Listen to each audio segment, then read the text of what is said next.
Vítám vás u dalšího podcastu České taekwondo a dnes ve studiu vítám velmi speciálního hosta, a to velmistra Hwang Ho-younga. Dobrý den, velmistře. Dobrý den. Velmistra Hwang Ho-younga asi netřeba představovat. Dnes máme rozhovor před jeho blížícími se narozeninami, takže velmistře dopředu vše nejlepší k narozeninám. A vy jste za svoji dobu, jak v České republice, tak ve světovém taekwondu, už absolvoval hodně rozhovorů, ale spíše v té psané formě. A já jsem z toho zkusil vybrat nějaké otázky, které třeba jsem tam nenašel na ně odpovědi. A to nejenom o vás, ale třeba i o tom, jak funguje třeba taekwondo nebo i mimo taekwondo to fungování v Severní Koreji. První věc. Taekwondo vás jako provází vlastně skoro celý život. Řekněme nějaká sportovní aktivita, ale co jste dělal, když jste byl mladý, když jste byl jako dítě, jaký sport jste dělal? No, možná já se normálně to jako zajímavý sportu od jako malý. Mm-hmm. To asi já někdy chodil škola, hodně bylo jako gymnastika a ještě basketbal. Mm-hmm. A ještě no taky jako skoku, kotloj skoku, skok do dálky. No. To jenom to normálně takhle já sám jako cvičil. Potom škola a učitel vybral jako tým, školní tým. Mm-hmm. To jsou vlastně všechny tři sporty, které jste jmenoval, tak ve mně evokují a představují to, proč jako jste třeba byl tak vždycky dobrý ve výskoku v taekwondu. O vás se říkalo, že jste jako létající muž, takže skok do dálky, basketbal, všechno jako s tím spojený, gymnastika, ohromná obratnost, takže to jsou jako ty správné předpoklady možná pro každého taekwondistu. No, já možná si tělo trošku jako kinetika asi trošku hubený, jo. Mm-hmm. Takže to řeky tělo, to možný jako skok takovýhle, jo. Když my jsme se ještě bavili o jako, že jste závodil gymnastika, tak vy jste pak říkal, že vlastně už jste jako nemohl pokračovat, protože říkali, že na gymnastiku jste byl vysoký, ale říkali, no zkusíte basketbal, ale na basketbal zase říkali, že malý, takže... Ano, to profesionál nebo jako jaký tým, ne, ale sám jenom zajímalo, takže zábava jenom cvičil takhle. A vy jste říkal, že vlastně k té gymnastice vás přivedl jako učitel ve škole, obecně ke sportu. Jestli nám můžete říct, jak funguje vůbec jako školní systém v Koreji? Protože asi, jak jsme mluvili, tak hodně jiný než u nás. No, trošku jiný systém u nás jako školství.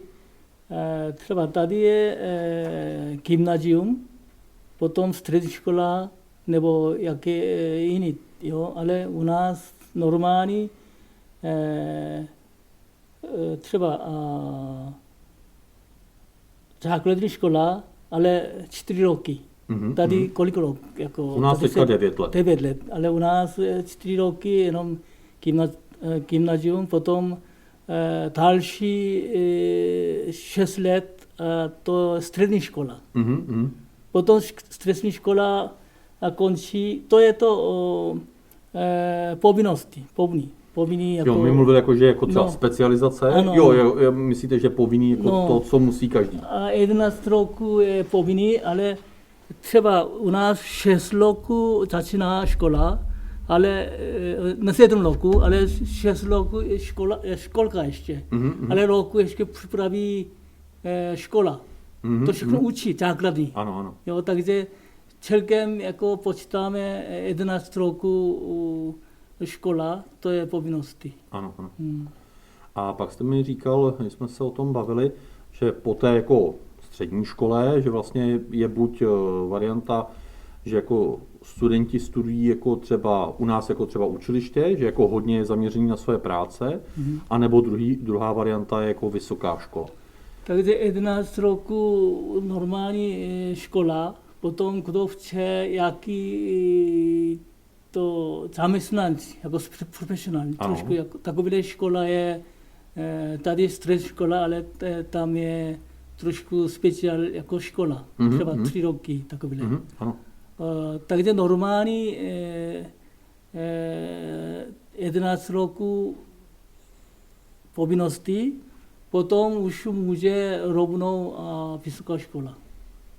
Takže vysoká škola taky každý jiný, jo. Třeba některý 4 roky nebo 5 let, ale ještě trošku víc potřeba, asi maximálně 7 let taky. No. To je velmi zajímavé, jako srovnat takhle jiný systém, jako Jo, i pro naše studenty taekwonda, že to není jenom o tom našem systému základní, střední škola, vysoká škola. A mě by zajímalo, s vámi jsem absolvoval hodně seminářů regionálních, národních, mezinárodních. Vy jste při různých seminářích jako dost často používal, když jsme třeba cvičili sestavy, že je důležitý rytmus a připodobňoval jste to k hudbě. Vy jste hrál na nějaký hudební nástroj, když jste byl malý? Ano, já taky zajímalo, normálně to asi zajímalo umění, jo. Třeba zpívá takovýhle. Ale já sám neučil, ale naše učitel vybral mne. Zkušte, jako, jaký stroje, hudební stroje. Takže vybral trombon, jestli znáte trombon. Znám. No, tohle to asi taky 5 let já učil. To je hodně zajímavé. No. Pak je jasný ten vztah k hudbě. Vy jste mnohokrát říkal, že musí mít rytmus sestava, ano. stejně jako když někdo zpívá ale nebo hraje. Ale taekwondo taky umění, jo. Takže generál udělal tool, sestavit tohle, jak rychle. Jo, takže to spolu rytmus. Takže já hodně bavil rytmus. Možná já hodně mluvil rytmus a taky. Jo, ale jako já myslím, že spojení jako, nebo pro běžný člověk, jako, že hodně musí přemýšlet jako hudba, jo? Protože hudba taky nemůže jako špatný rytmus, jo? Když špatný rytmus, tak asi hodně špatně poslouchá, nebo každý pozná. Jo? A když koukáme my zase na někčí tool, tak vidíme, jestli tady rychlý, tady pomalý, ale špatný rytmus jako nefunguje. Já myslím, každý člověk to umí rytm, ale oni nebaví. Protože každý umí zpívat. To neumí, pane mistře, já neumím zpívat. Třeba státní hymna, všichni zná. Ano. Jo, někdy jako zpíváte, ale to nemůže samostatně, musí všichni spolu, to spolu rytmus. Lidi nebaví, ale umí. Jasně, protože poslouchají a když kolektiv, tak musí podle ostatních. Ano, používá tohle rytm. Dobře. Pojďme k taekwondu. Vy jste účinkoval v mnoha exibičních týmech, především korejských exibičních týmech. A když jsme se o tom bavili, tak jste říkal, že vlastně žádost pana generála byla, aby se taekwondo rozšířilo tehdy do toho, řekněme, východního bloku, do socialistických zemí, takže jste objeli hodně zemí jako Maďarsko, Jugoslávie, dneska už dávno neexistující, což je vlastně 6 zemí. Byli jste také v Řecku, v Itálii, takže spousta zemí. A byli jste také ale v Norsku. My jsme se o tom bavili a co bylo třeba tím důvodem, proč v Norsku? Jako... No, protože expediční tým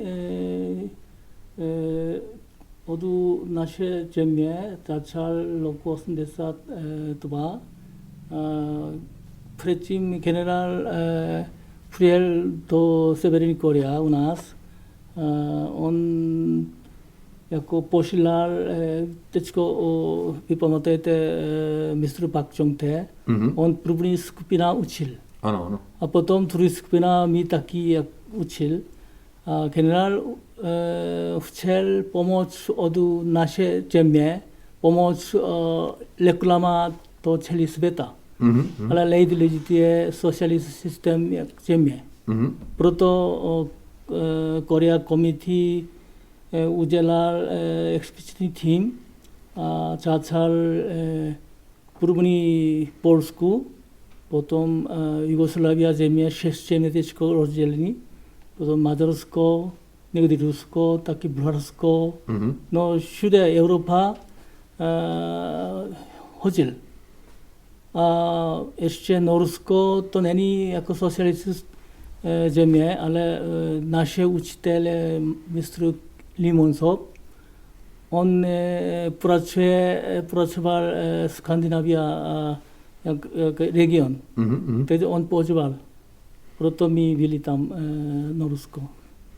Tak ta exibice, ta se dá dohledat na internetových stránkách. Jako dneska už na té exibici spousta mistrů a spíše velmistrů. Mimochodem vy a mistr Kim Mung-chol a další. No. Jo, mě tam na tom zaujalo, že vlastně vy jste těch exibicí absolvovali vždycky jako hodně v tom daném státě třeba nebo v té dané oblasti a že vlastně bylo nezbytné nebo nutné, abyste se střídali, kdo co jako skáče, kdo co přeráží, takže tohle asi bylo jako hodně náročné. No, expediční tým nemůže hodně lidí, jo, protože cesta ještě hodně jako potřeba jako ekonomiky.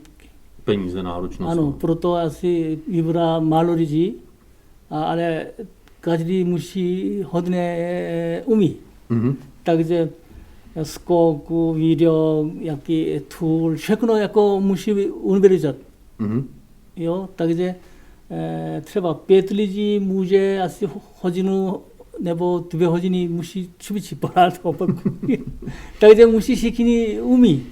Nemůže jako jenom svoje jako zajímavý, jako zábava takhle. Musí všechno. Jasně. No, těžký.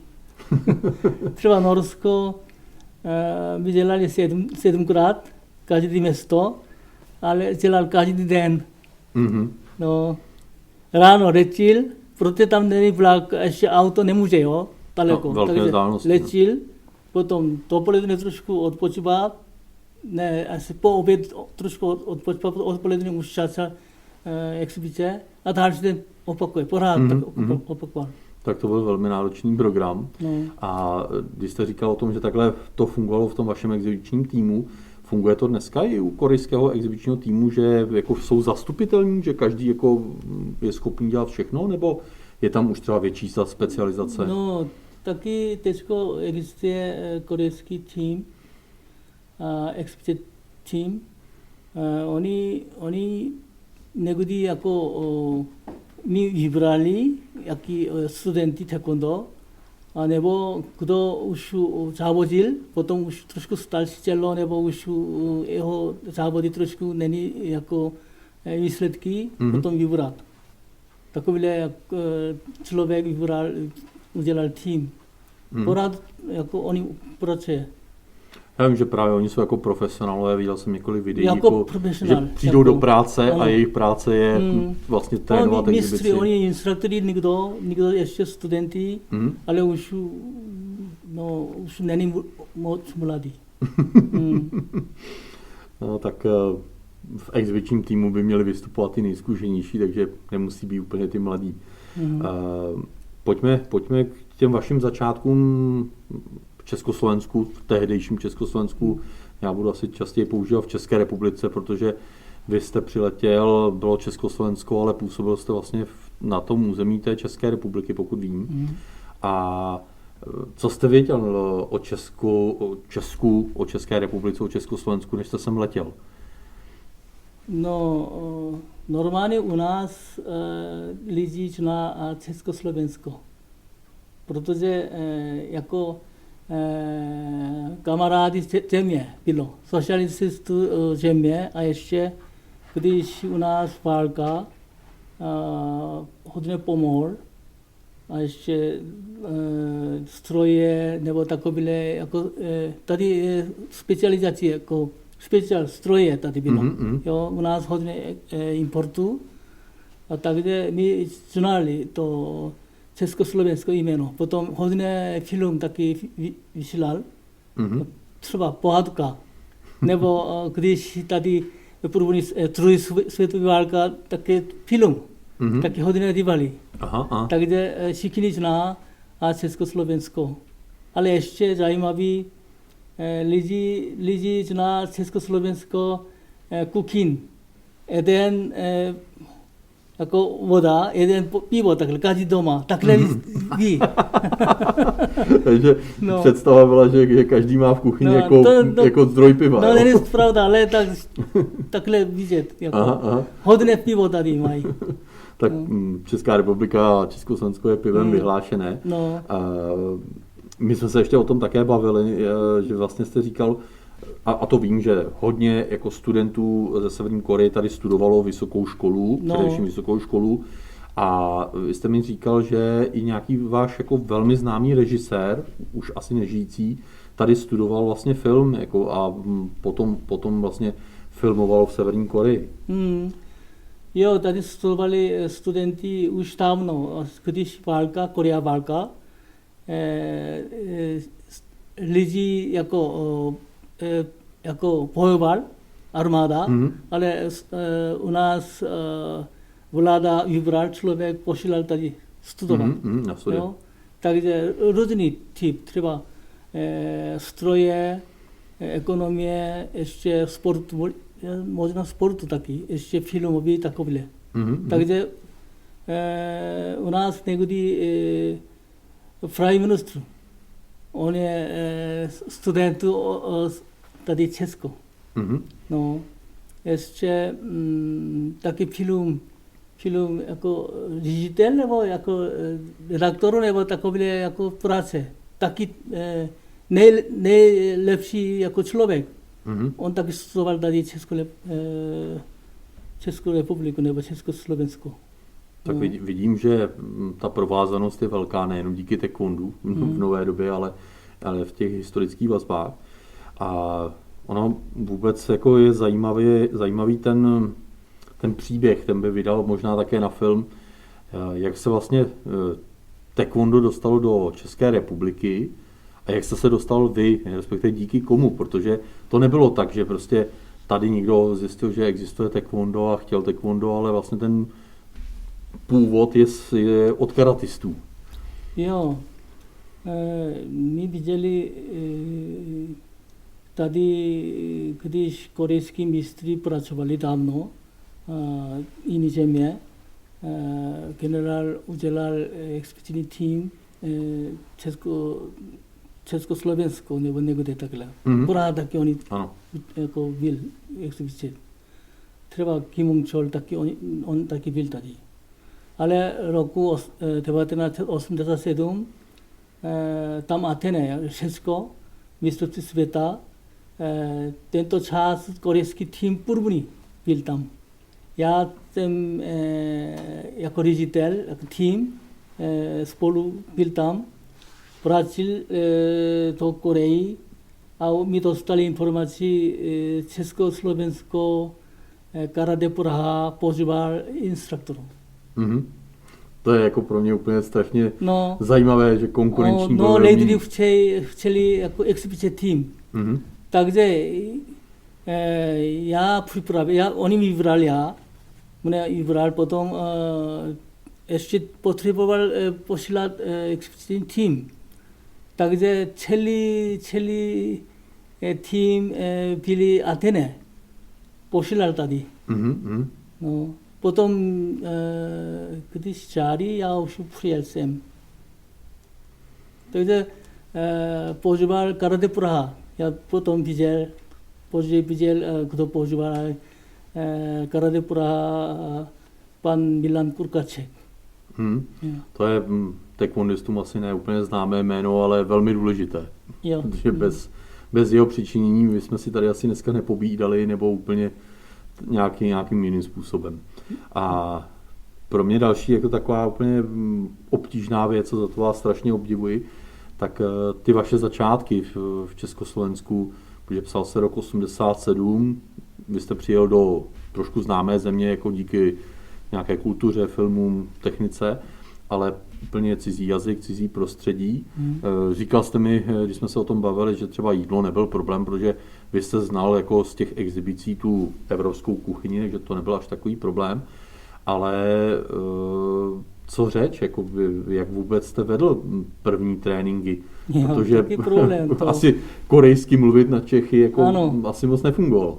No třeba jiný práce úplně jako já nemůžu, vůbec nemůžu začal, ale korejský bojový mini, takže hodně slovo, jako technické jméno je korejský slovo, takže můžu používat, ale Flavoni normálně nemohou mluvit, ale tady zajímavý korejský studenti studoval. Tak univerzity Karol, studentů jazyk. Takže on mě pomohl. První skupina to 3. říjen začal první skupina trénink. Korejský studentů mě tlumočil. Takže on byl vlastně takovým vaším taekwondo asistentem. A potom on první učil, potom on asi nebylo dlouho, on končil práci domů, ale zajímavý, tady korejský studenti taky učili taekwondo, takže oni každý den mě spolu jako chodil, pomohl. Jo. Tak ta výměna, komunita jako a pobyty korejských studentů tady byly velké plus pro ty vaše začátky. Jste zmínil ten první trénink nebo první tréninky, tak kdo byli ti první studenti? Jo, to používali karate Praha, takže studenti taky hodně lidí cvičili karate člověk. Třeba no už já moc nepamatuju, ale někteří karate studenti a ještě teďko pamatuju Ilka Gazda, Jarda Pomačka, Josef Pomačka, ještě Petr Hlinský, Milos Veselý, Michal Vanie, ještě Jan Marcharek, Pavlina Pakačová, Honza Ručka, no různě. Tak je to už přeci jenom dlouho. Jako spousta těch men v taekwondu působí nebo působila dlouhá léta. Někteří působí nebo působili už také v minulosti v taekwondu VTF, ale to jsou takový ty pionýři. A rozhodně jako je u nich na co vzpomínat. Když se ohlédneme zpátky na to, co bylo před těmi více než 30 lety, tak vidíte tam nějaký posun jako v tom taekwondu, jako jak třeba tehdejší studenti fungovali, jak fungují ti dnešní? Je tam nějaký pro vás rozdíl? Jo, to situace hodně vyměnil. Dávno lidi hodně studoval, jako trénoval. Teďko trošku problém, lidi moc nezajímá sportu, to má počítače, telefon, pořád takové jako zajímá. První skupina studenti, já každý den jako spolu cvičil, oni hodně rychle učil. A teďko nevím, asi oni učí další generace. Já dělám jenom semináru, někteří ještě moc necvičí, jenom chodí, jo. Ještě studenti, jeho učitel učí taky není moc jako profesionál. A myslíte jako profesionál v tom, jako v těch svých znalostech, jako, že jako úplně nesoustředí na to? Nevím to, lidi zajímá začal taekwondo a potom jaký svoje práce nebo svoje život, takže pomalu moc nebaví taekwondo, ale oni pracuje jako dozang. Jo. Takže trošku horší práce. Tak v mnohém by bylo lepší, kdyby jsme byli těch 34 let zpátky, ale ten čas nevrátíme. Když jste zmínil semináře, tak vy jste tady vlastně v České republice a potažmo i ve světě vybudoval systém jako fungování. Máme příručku, manuál, jak trénovat, co který pásek trénuje, co má na zkoušky. Jak tohle vidíte zpátky, jako, jak to fungovalo to zavádění a jak třeba to funguje i do světa, jako zavádět ten systém? No systém nevyměnil, pořád stejný systém, ale lidi to už pomalu nebaví moc taekwondo. Protože začal tady taekwondo, hodně lidí zajímalo, to nový jako bojový Mhm. A teďko už všude taekwondo, všichni už moc novýho. Tak lidi hlavně, kdo začal taekwondo, kdo chce taekwondo, ale jenom hodí. Nedělá moc bavit. Jako nestuduje do hloubky. No, ano. Ještě některý učitel, třeba instruktory učí hodně jako kvalitní, ale některý učitel, studenty moc nekomunikace. Třeba naše reprezentace, oni základní každý trošku problém. Takže reprezentace, trénink, jenom montovat, jako připraví jenom závody, ale nová učit základní. Jo, že by potřebovali jako učit víc ty základy, prohlubovat tu kvalitu. Tohle to potvrdí ožilový trénink mocné kvality. Velmistře, taková otázka. Je něco, co byste na taekwondu chtěl změnit do budoucna? No, já nechci vyměnit, ale musí potvrdit originál taekwondo. Lidi moc nezajímá originál taekwondo, jenom zajímá závody. To samozřejmě to je boj vyměnit, takže to hodně závody jako lidi zajímá. Ale generál udělal taekwondo, to je důležité zásady toho. Jak to jako lidi, člověk, jak se učí, potom oni čistí hlava, správný jako životu. Ne jako bojovat, jako čempion. To je problém. Takže hodně země nebo hodně instruktory nebo studenty taekwondo zajímá jenom závody, zlatá medal. Ale kdo šance mistrovství světa, jenom málo lidí. Ostatní jenom učit, cvičit. Ale proč oni hodit? Proč její rodiče pustí svoje dítě? Protože učit jako zásady. Takže my musíme vydržet taekwondo originál. Třeba technika dneska všechno mix už. Jo? Karate, kung fu, taekwondo, no taekwondo taky hodně druhý. Podobný technika. To technika, jenom to technika, ale co je taekwondo hlavní? Zásady. Takže pro studenty, pro děti, my učíme správný to, jako hlava, jako správný, jako myslinka, ještě jak svoje životu hodí, jo. To je hlavní úkol. Takže nevyměníme, ale musíme opravit jenom takhle. Dobře. Vyměnit to něco jiného. Opravíme. Já myslím, že to je správná myšlenka, stotožňuji se s ní. A poslední otázka, když se podíváte zpátky, tak vidíte nějaký velký posun v taekwondu, jako co je jiného, jako myslím teďka přímo taekwondo, jako když se podíváte na jeho jednotlivé části. Taekwondo my neděláme jako vybraný člověk. Sami včeli přijeli, ale různý tělo, různý věku, různý tělo, ještě ženy, muži, ještě starší, mladí, každý. My nemůžeme učit všechno. Kdo jaký zajímá, kdo může. Ale zásady všechno může, ale technika nemůže každý stejný. Takže technika není důležitý.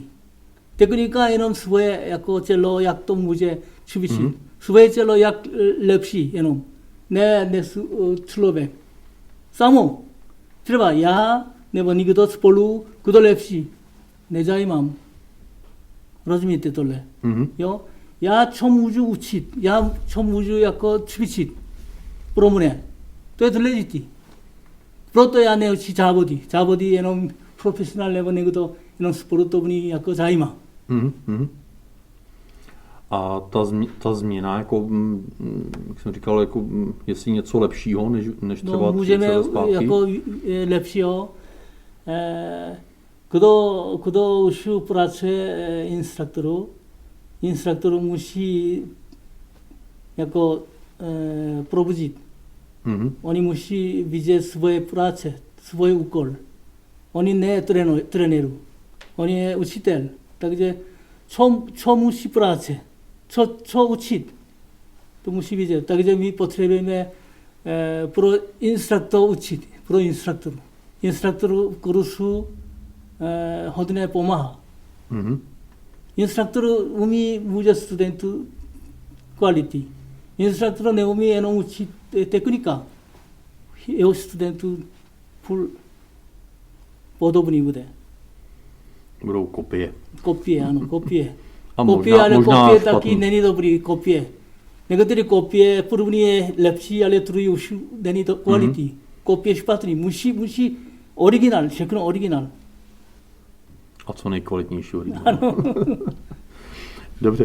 Velmistře, děkuji za vaši účast v podcastu Českého taekwonda. Ještě jednou vám přeji vše nejlepší k nastávajícím narozeninám a budu se těšit na další shledání. Děkuju za Díky. pozvání.